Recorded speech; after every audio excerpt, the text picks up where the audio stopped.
Alright, so now we've got the Marvel Universe, as it says up here at the top. Marvel Universe, Return of Marvel Legends.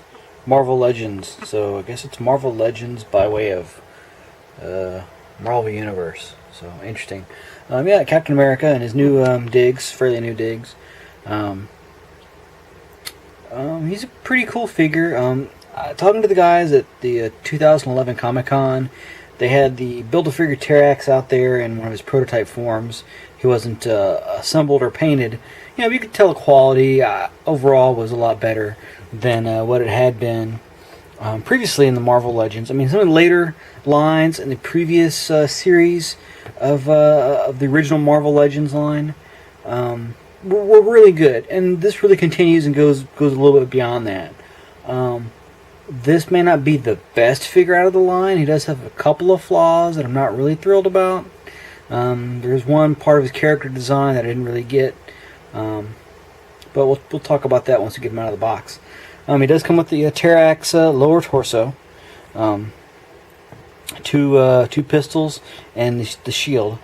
It has a little diagram here of what figure number has what part, I guess. Somehow or another, Ghost Rider, one of the ones that's really hard to find, has both arms. So, I'm sure there's a bunch of armless Terraxes out there. You can see the full art, that there was a splash on the front, and this is pretty much the full art on the back there. He's on the helicarrier, it looks like. And then it goes into the rest of the guys in the line.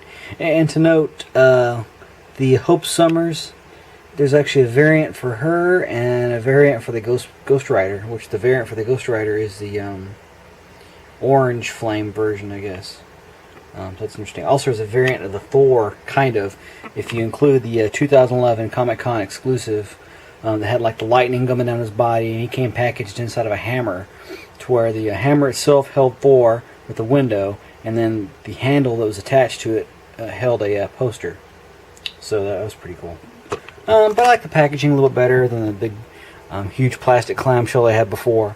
That was just a lot of plastic, and you know, I do like keeping some characters carded because I may not want to take them out, but I want to have them for the set or whatever. So the big plastic packaging, for some reason, seemed to get dinged up a lot more than the smaller cardboard backed ones. I don't know why, but somehow that seemed the case. Like the two different materials seem to balance each other out a little bit better. Yeah. So we'll open them up and check them out. Here's a guns a-blazing Steve Rogers there.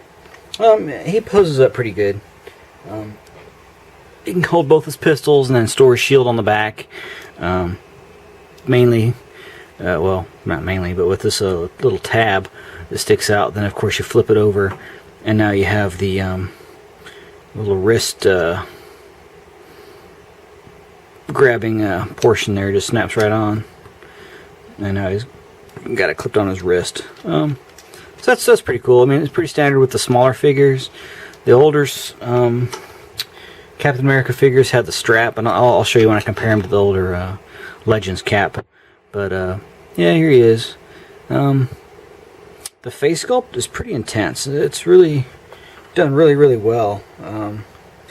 Just one of the problems I have is that hideous neck joint. They couldn't do a giant ball or something like that. I mean, when you compare this guy to this guy, I mean, it's like night and day as far as the aesthetics. You know, he's got his flaws too, but I mean, I think overall it's just a better looking figure, the way the sculpt flows and everything. This guy's head seems a little large. As far as the character design flaw, I don't know what is going on with these non-holstery straps hanging down. They don't attach to anything. Nothing attaches to them. They're just there for looks. Which, if they just made like a loop to put his pistols in, that'd have been awesome. Yeah, decent striping on the side of the legs. A lot of little detail, like the buckles, the stripes, the wash. You know, his chest detail, and it's okay. You look really close at it, and it's kind of like, You know, seen better, but it's not too bad. I mean, the hands are done really well.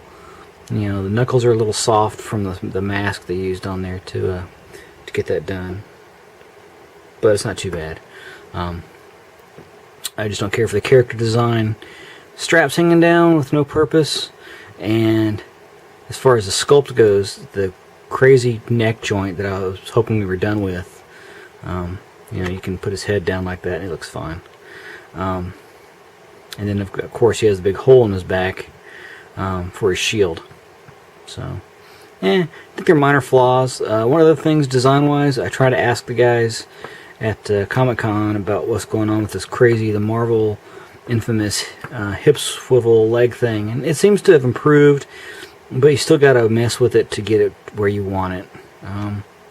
It's just not as intuitive as the DCU figures with their rotate up, rotate out type joint. I think that joint actually sculpturally is a little bit superior to the Marvel ball, but you know, to each his own, I guess. Oh yeah, there's Steve.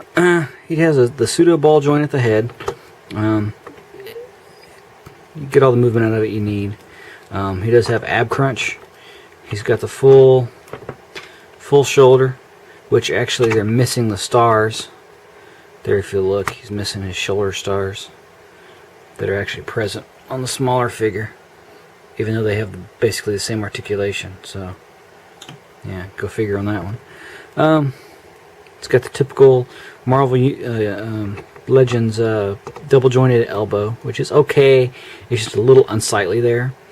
The wrist, instead of being separated at the color separation at the glove, they separated at the middle of the forearm. So I don't know what they were thinking with that. Maybe for strength or something, partially due to the shield, possibly. But I think it would have been better if they had actually separated at the color demarcation between the glove and the forearm there. It's got a good sculpt on the hands. He does have a waist swivel. Has the infamous Marvel ball thigh joint there that does whatever it does. You got this separately molded soft plastic strap. He's got a double jointed knee, which it's alright. It looks okay from the side. It's not too bad. And you do have that back kind of chunkiness kind of going on there, just the way it's just, you know, made for strength. No swivel, except for at the top of the leg. You do have ankle articulation. It does move up and down, and it does turn. And the boots are nice and shiny black there, with a good bit of detail. Nice, got some peg holes and nice tread pattern there. It doesn't really have a rock or anything like that. So, you know, it's your basic standard articulation for this scale figure. So, would I recommend him? Yeah, I think so. I just think his head's a little large, especially when you compare it to the other Legends figures, which they had their own flaws, of course. But you can tell from their from the scaling, just they're roughly the same height. I mean, his shoulders are up a little higher than his shoulders, but essentially they're pretty close. But this dude has got a huge noggin. And then the older figures, you know, they painted the back of the shield, which is cool. I mean, this one does have some molded in detail, which is, you know, nice. But, you know, I think I would have rather had the straps instead of that molded on detail. But, you know, for a upgraded Cap figure, it's not bad. I mean, I like the old Cap figure so much that I got both versions. So, I think the new one sports a better mug. This looks more like a Eddie Brock than I would think of a Steve Rogers, but whatever, I'm not a sculptor. But, you know, all in all, as far as the quality of the figure, it's good. I mean, I'll give it an 8 out of 10. I think there's a couple of flaws they could have fixed. And as far as the way the figure looks, it looks good. It's pretty accurate to the comic book. Just missing some details on there, so I'd have to go 8 on that.